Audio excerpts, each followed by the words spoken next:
사랑하는 성도님, 은혜의 주님이 우리와 함께 하십니다. 우리와 함께 하시는 주님을 찬양합니다. 기도합시다. 하나님, 감사합니다. 오늘도 저희들은 주님의 은혜로 하루를 시작합니다. 오늘의 삶 속에 주님 함께하여 주시고 또 오늘도 말씀으로 깨우쳐 주시며 말씀을 의지하여 믿음의 길, 바른 길로 나아갈 수 있도록 이끌어 주시옵소서. 예수님 이름으로 기도합니다. 아멘. 네, 오늘 말씀은 출애굽기 14장 1절에서 14절 말씀입니다. 자, 오늘 말씀은 제가 1절부터 묵상을 나누겠습니다. 자, 14장 1절입니다. 여호와께서 모세에게 말씀하여 이르시되, 무슨 말씀을 하셨나요? 2절이죠. 이스라엘 자손에게 명령해라. 무슨 명령입니까? 돌이켜 바다와 믹돌 사이에 바하히롯 앞 곧 바알스본 맞은편 바닷가에 장막을 치게 하라. 자, 구체적인 장소를 지명해 주시면서 그곳에 해변가, 바닷가에 그곳에 머물러라. 3절입니다. 이렇게 하면 이제 바로가 이스라엘 자손에 대하여 이렇게 말할 거다. 그들이 땅에서 멀리 떠나 광야에 갇힌 바 되었다 라고 말할 것이다. 4절, 그렇게 하면 내가 바로의 마음을 완악하게 하게 하여 바로가 그들의 뒤를 따르리니 추격하리니 내가 그와 그의 온 군대로 말미암아 영광을 얻어 애굽 사람들이 나를 여호와인 줄 알게 하리라 하시매 무리가 그대로 행하니라. 네, 이스라엘 백성들이 이제 해변가로 돌이켜서 그곳으로 가 머물러라.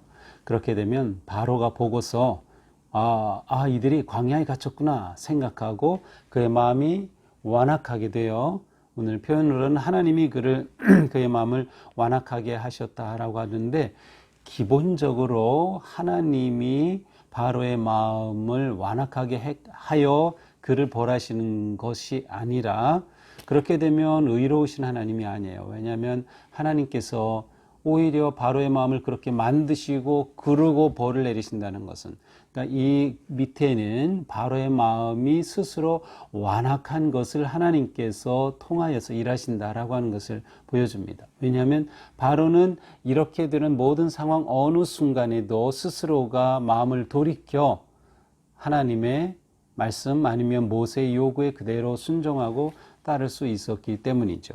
자, 어쨌든 이렇게 되면 바로가 이스라엘 백성들이 갇혔구나 라고 생각하고 이제 그의 마음을 돌이켜서 그들의 뒤를 추격할 것이다.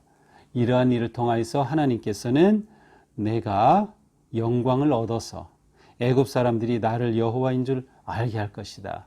진정으로 하나님 되심을 그들이 진정으로 알게 될 것이다.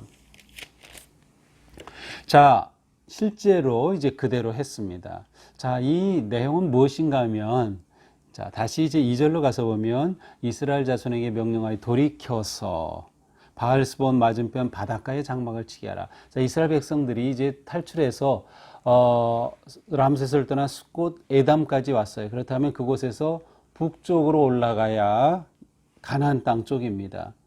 그런데 돌이켰다는 것은 거꾸로 갔다는 것이에요.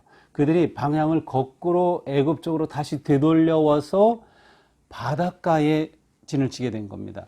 자, 이것을 보고 있던 바로가 쟤들 봐라. 쟤들 탈출해 내가 내보내줬는데 쟤들이 지금 광야에서 방향을 못 잡고 헤매고 있구나라고 판단한 겁니다. 그러한 판단에 이르자 바로의 마음에 문득 어떤 생각이 들어요? 내가 저들을 왜 내보냈지?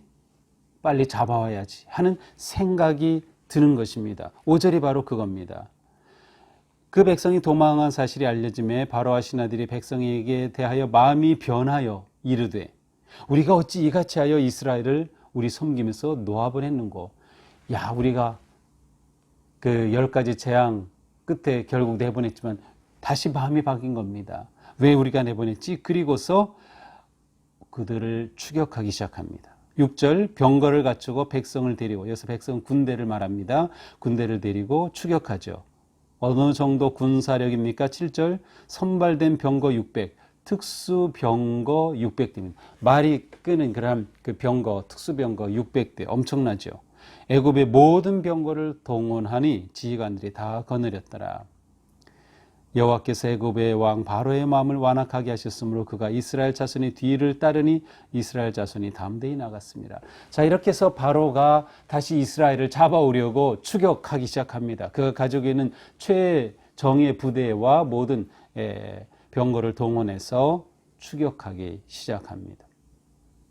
이때 이스라엘 백성들은 이미 담대하게 나아간 상황이다. 여기서 담대하다는 것은 높은 손을 들고 아주 당당하게 힘차게 나아갔다라는 것이죠.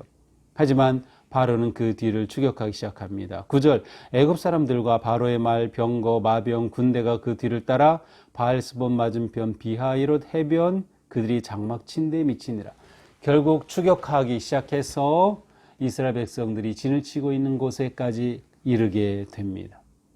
자, 이런 상황에서 10절입니다. 바로가 가까이 올 때 이스라엘 자손이 눈을 들어본 즉 애굽 사람들이 자기들 뒤에 따르는지라. 눈을 들어보니 저 멀리서 애굽 사람들이 추격하는 게 보이는 겁니다.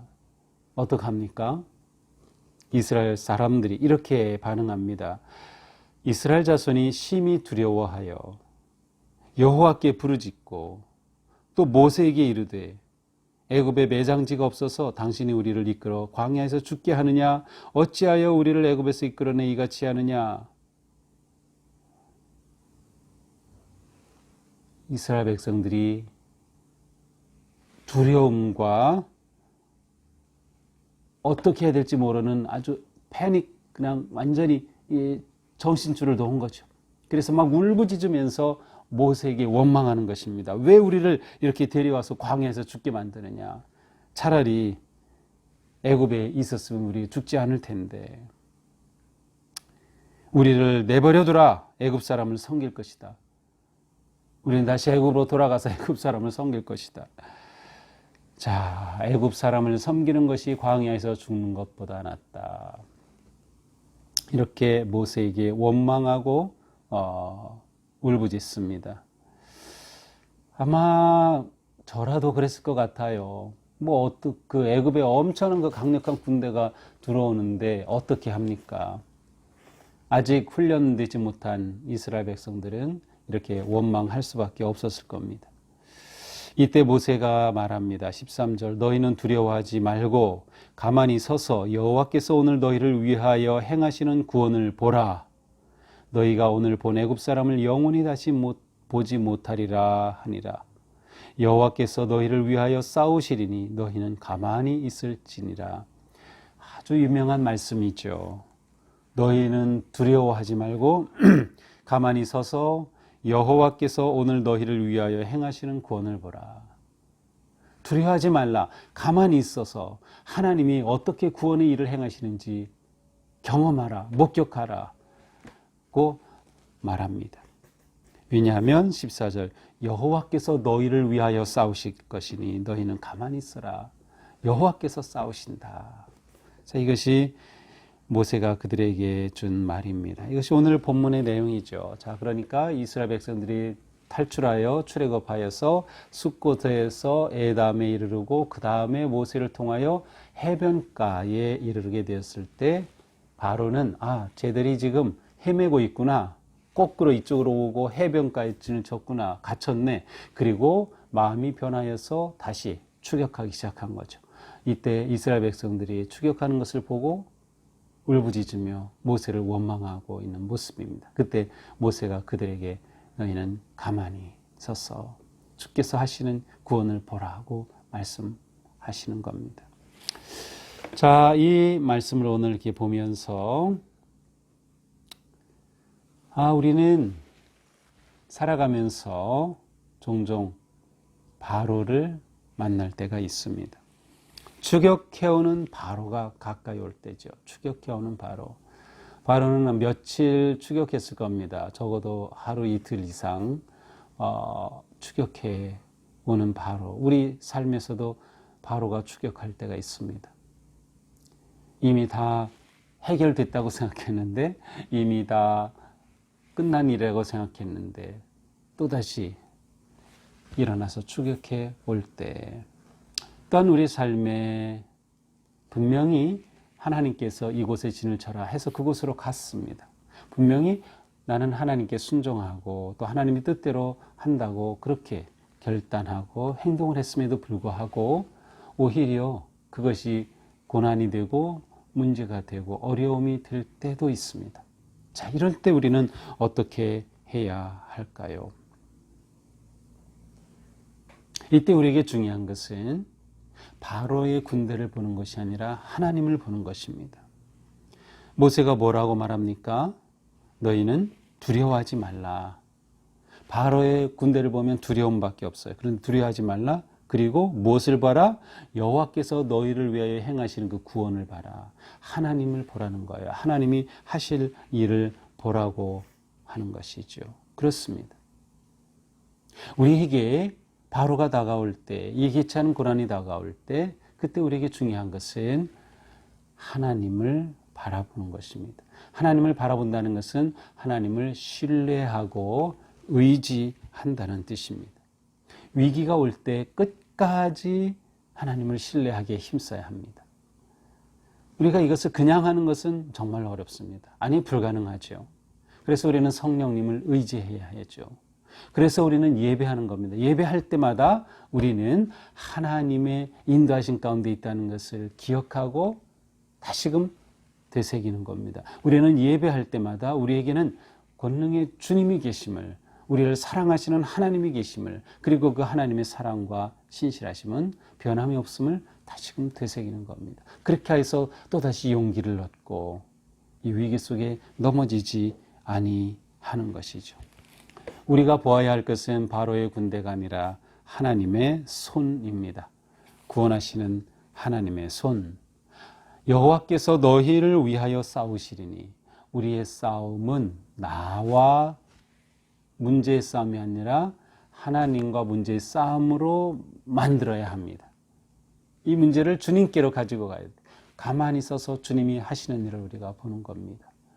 우리의 기도와 예배가 문제를 하나님의 능력이 나타날 기회로 만드는 것이죠. 자, 그러므로 막다른 길을 만날 때 우리는 그것을 하나님의 은혜와 능력의 기회로 삼을 수 있어야 한다.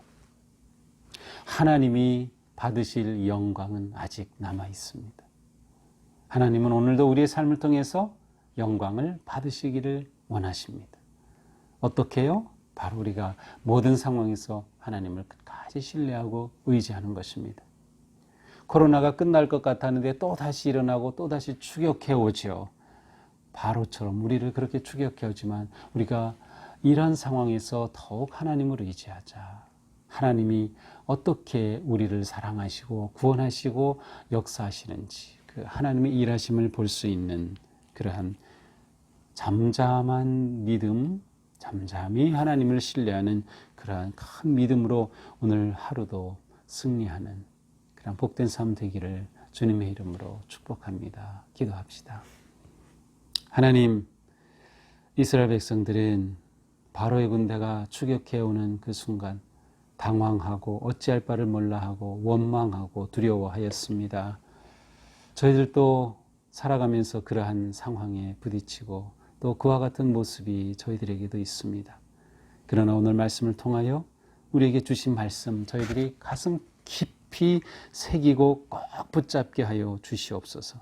너희는 두려워하지 말고 가만히 서서 여호와께서 오늘 너희를 위하여 행하시는 그 구원을 보라. 그 말씀 저희들이 믿고 신뢰하게 하여 주시옵소서.